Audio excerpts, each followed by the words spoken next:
Cuaca ekstrim di Sumatera Selatan masih akan terjadi dalam sepekan ke depan.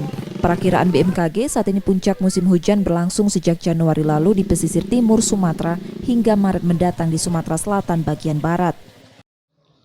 Kondisi tersebut dipicu fenomena La Nina yang meski kini cenderung melemah, tetap ada potensi banyaknya uap air yang masuk ke wilayah Indonesia.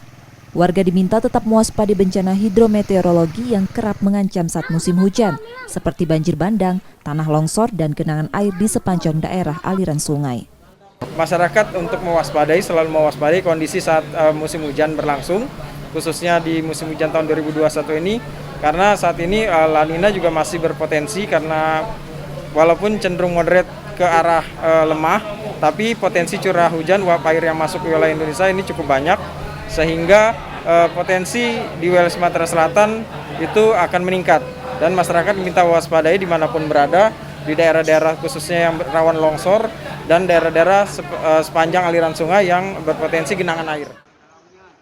5 kabupaten di Sumsel menyatakan status siaga bencana banjir dan tanah longsor, sehingga warga diminta meningkatkan kewaspadaan.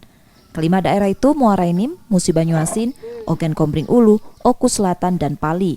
Daerah-daerah tersebut memiliki potensi banjir dan longsor cukup tinggi. M. Rizky Nurmizan, Kompas TV Palembang, Sumatera Selatan.